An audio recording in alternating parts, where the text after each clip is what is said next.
यदि वास्तव में आता तो साहेब ने अपने सिद्धांत को सही रूप से जान करके बाहर निकालने के लिए उन्होंने 5 बात बताई। 5 बात बताया कि दया, क्षमा, शील, संतोष और सत्य, ये 5 चीज को बताया। यदि 5 चीज है तो तुम कभी मेरे को नहीं भूल सकते। कभी तुम नहीं मानोगे कि ये कागज मिट्टी में है, यही मानोगे कि मेरे अंदर है। और जब अंदर होगा तो अपने आप स्वाभाविक सत्य, दया, शील, संतोष, क्षमा इस पर आ जाएगा। जरा भी यदि इसको हम जानने में कम कर देंगे, मानते तो हैं, मानने वाला जो क्रिया है वो मन का होता है। इसलिए मान मान बंधन कर निज कर्तव्य में आप बंधा, अपने कर्तव्य में अपने बंध जाता है। ये मानने वाली क्रिया है। साहब ने कहा जानो जो मुहि जाना ताही मैं जानो, और लोक वेद का कहा न मानो। साहब ने कहा कि जो मुहि जाना, माना नहीं कहा, जो मुहि जाना उसी को मैं जानता हूं। मैं मानता हूं नहीं, मैं जानता हूं। तो मैं लोग कुछ भी कहे, वेद शास्त्र कुछ भी कहे, इससे मुझसे कोई मतलब नहीं। इसलिए भक्त और भगवान 2 होता है, तीसरा कुछ नहीं होता। तीसरा जो होता है वो काल का होता है, और काल ने अपने तरफ से इस शरीर में 5 चीज डाल दिया। काल ने, जिसको हम प्रकृति कहते हैं, जिसको हम माया कहते हैं, जिसको हम निरंजन कहते हैं, उन्होंने 5 चीज डाल दिया। वो डाल दिया क्या? काम, क्रोध, लोभ, मोह और अहंकार। ये 5 चीज को डाल दिया उसने अपनी तरफ से। ये 5 चीज जिसके अंदर है, चाहे कोई भी हो, संत हो, महंत हो, भगत हो, जगत हो, कोई भी हो, यदि ये 5 चीज है, काम, क्रोध, लोभ, मोह, अहंकार, तो समझिए वो काल का है। यदि ये 5 चीज को उसने हटा नहीं सकता, काल ने ऐसा इसको रख दिया है इस शरीर में कि इसको हम हटा नहीं सकते, लेकिन दबा सकते हैं। दबाने की क्षमता हमारे पास है, दबाने की युक्ति हमारे पास है, दबाने के लिए भक्ति है, लेकिन हटाने के लिए नहीं है, हटा नहीं सकते। जैसे अंधकार और प्रकाश, प्रकाश को हम भगाने के लिए कोई डंडा, पिस्तौल, बम आदि का कोई प्रयोग नहीं कर सकते। न हम प्रकाश को हटा सकते हैं और न हम अंधकार को हटा सकते हैं। इसको लाने के लिए एक ही उपाय है। क्या? एक ही उपाय है कि अंधकार है तो हम दीपक जला लें, अंधकार है हम बल्ब जला लें, बिजली है तो। एक ही उपाय है, हम सूर्य से लाभ ले लें, क्योंकि सूर्य अग्नि का रूप है और उसी ने हमको प्रकाश दिया है। इसलिए उसके अनुसार हम अंधकार को दबा सकते हैं, भगा नहीं सकते। यदि हम अंधकार न करें, अंधकार को चाहें और प्रकाश को दबा दें तो क्या होगा? जो काल का दिया हुआ, जो अपने अंदर बैठा दिया है, काम क्रोध लोभ मोह अहंकार, इसको यदि हम कर दें तो हमारा जो प्रकाश है, दया क्षमा शील संतोष, वो दब जाएगा। जब दब जाएगा तो मरने के बाद जीते जी तो ये तो स्वर्ग है, ये संसार है, ये स्वर्ग है। यहाँ सबको आनंद लेता है, चाहे कसाई हो, चाहे सज्जन हो, चाहे संत हो, चाहे असंत हो, चाहे दुखी हो, चाहे सुखी हो, सभी को आनंद लेता है ये संसार में, स्वर्ग में। लेकिन जब ये शरीर को छोड़ देता है, जब अलग हो जाता है जीवात्मा, तो उस स्थिति में उसकी गति अलग अलग हो जाता है। क्योंकि इसकी जो गति है, ये दो प्रकार की गति है। एक पाप की गति नरक है और एक पुण्य की गति अपवर्ग है। दो है, एक स्वर्ग है, स्वर्ग नहीं, स्वर्ग भी ये संसार है जिसमें सबको आनंद लेता है, चाहे पापी हो, चाहे भक्त हो, चाहे दरिद्र हो, चाहे कसाई हो, कोई भी हो, संत हो, सभी आनंद लेता है। लेकिन जाने के बाद स्वर्ग में से जाने के बाद एक नरक में जाता है पापी और एक पुण्यात्मा अपवर्ग में जाता है जिसको मोक्ष गति है। इसके लिए हमारे ऋषि मुनियों ने संकेत किया कि मानो कि तुम्हारे पास 5 ज्ञानेंद्रिय, इंद्रियार्थेषु वैराग्यम और अहंकार युवच, और जन्म मृत्यु जरा और व्याधि दुख दोषानुदर्शन। बहुत सरलता पूर्वक हमको बोध कराया कि तुम्हारे पास जो 5 ज्ञान इंद्रियां हैं उनको तुम वैराग्यवान बनाओ, वैराग्यवान बनाओ। यदि इसको भोगवान बनाओगे, कामी क्रोधी लोभी लालची भोगवान है, और दया क्षमा शील संतोष सत्य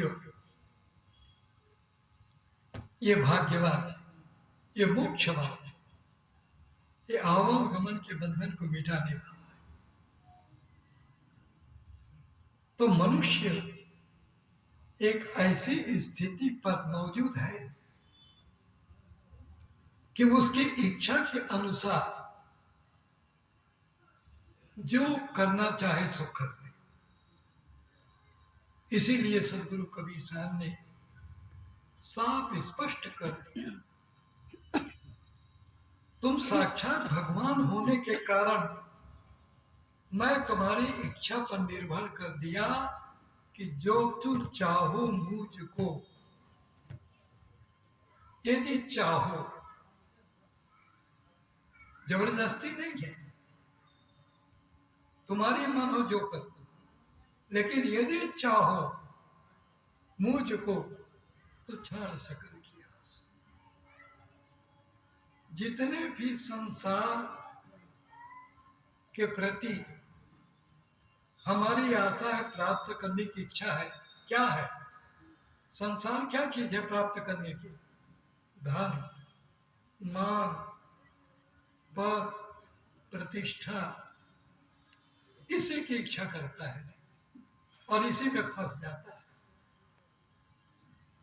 सदगुरु कबीर साहब कहते हैं, यदि तुम्हारी इच्छा हो मुझे प्राप्त करने की, तो इन आशाओं को त्याग दो। आशा ही परमम दुखम और नैराश्यम परमम सुखम। आशा परम दुख का कारण है और किसी भी प्रकार से न मिलना उसको कहते हैं निराशा। जैसे पद का चाहने वाला पद न मिले तो निराशा हो जाता है, पैसा का चाहने वाला पैसा न मिले तो निराशा हो जाता है। कोई भी मान प्रतिष्ठा का चाहने वाला व्यक्ति यदि उसको मान प्रतिष्ठा न मिले तो निराशा हो जाता है। सदगुरु कबीर साहब कहते हैं निराशा में ही आनंद है, आशा में तुमको आनंद नहीं है। पैसा मिल जाएगा क्या करोगे? फूकोगे, जाओगे, घूमोगे, मरोगे, लड़ोगे, मुकदमा लड़ोगे। इसलिए सदगुरु कबीर साहब ने कहा कि यदि मुझे चाहते हो तो क्षण सकल किया, यदि मुझे चाहते हो तो। क्योंकि उन्होंने पाने के लिए दो धारा बताया। महाभारत को लिखने का मतलब यही है, उनका कोई और मकसद नहीं है। उनका ये मतलब नहीं है कि तुम युधिष्ठिर पांडव को जानो, उनका मतलब ये नहीं है कौरवों को जानो। उनका मतलब ये है कि जब भगवान आया और दोनों पक्ष रहे तो उन्होंने कहा कि क्या चाहते हो, तुम अपनी चाहना बताओ। एक तरफ मैं हूं और एक तरफ मेरी सारी अक्षौणी से, क्या चाहते हो बताओ। लेकिन जो गलत है, जिसको शास्त्री जी ने हमारे बताया नहीं, बगुला, जो बगुला है वो क्या कह दिया, हमको अक्षौणी से न चाहिए। लेकिन जो हंस है, भक्त है, वो कह दिया कि नहीं, हम क्या करेंगे, हमारे पास खाने को नहीं है। सबसे पहली बात, और इनको पहले खाना चाहिए। ये अक्षौणी से ना, तो पहले तो खाने को नहीं, इसको रहने को चाहिए, तो हमारे पास वो भी तो नहीं है ना। तो कुछ भी हमारे पास नहीं, तो हमको केवल आपको चाहिए। तुदीयम वस्तु गोविंद तुभ्यमेव समर्पितम्। हम समर्पित हैं आपके प्रति और आपको चाहिए। तो सदगुरु कबीर साहब ने संकेत किया, कबीर मन तो एक है। सार्वजी हमेशा कहते हैं इस पर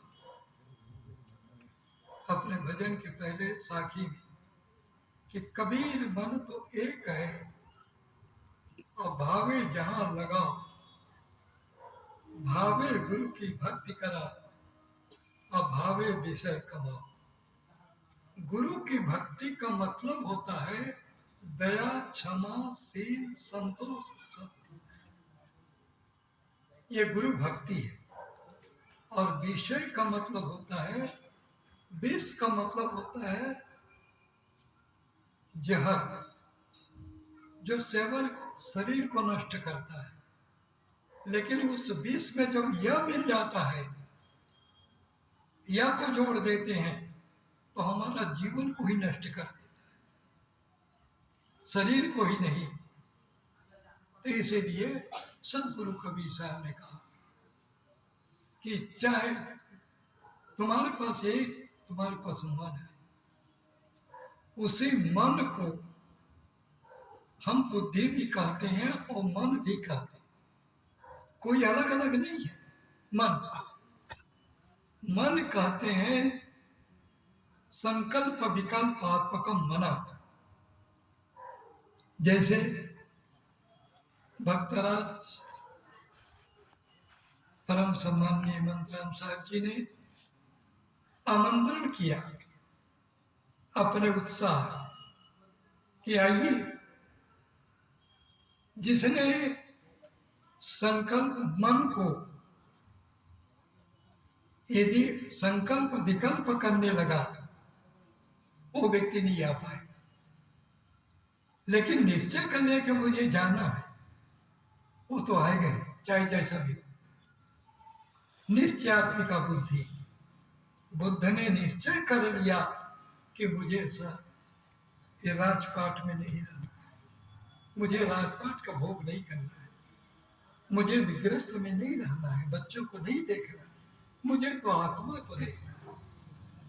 कबीर साहब ने आत्मा के लिए आत्म ज्ञान बिना नर भटके।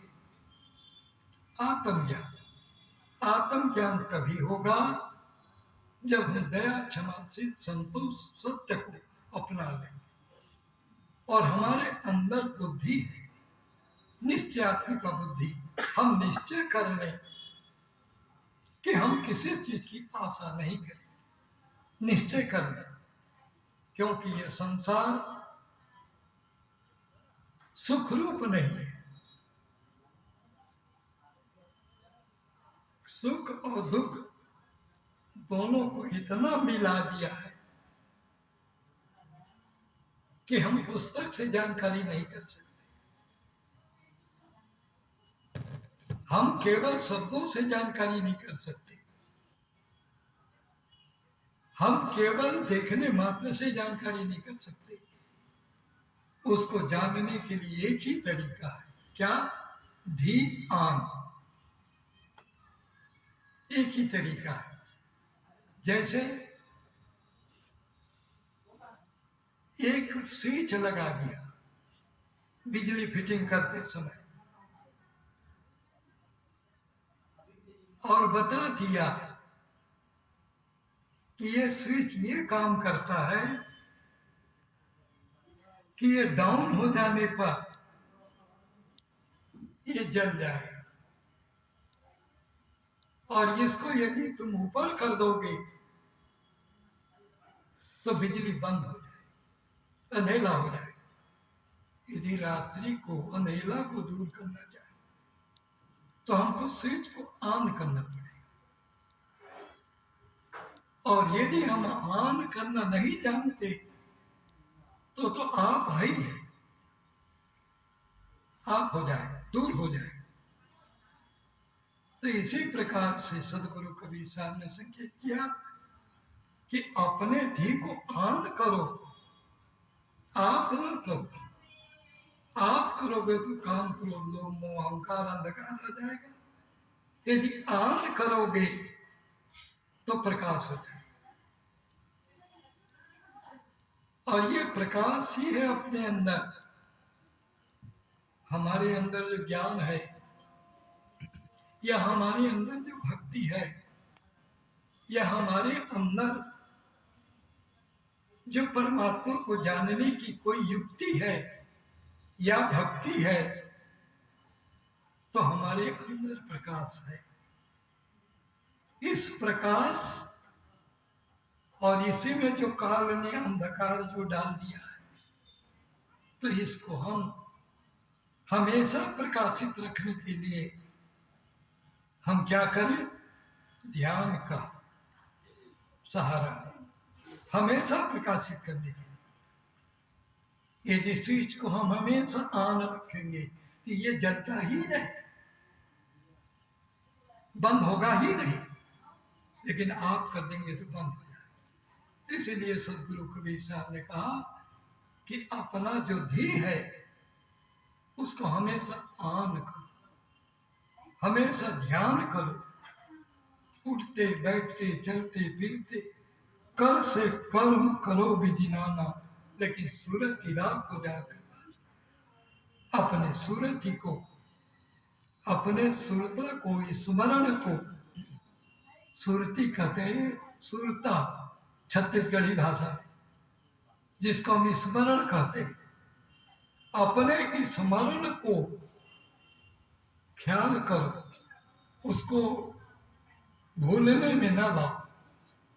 यदि भूलने में ला दोगे तो सदगुरु कबीर साहब ने कहा, भूला वही यमक नादाना और तुमने हरदम राम न जाना। भूला वही यमक नादाना, अपनी देख करत नहीं अहमक, और कहत हमारा वर्णन किया, उनकी खून तुम्हारी गर्दन जिन तुमको उपदेश दिया।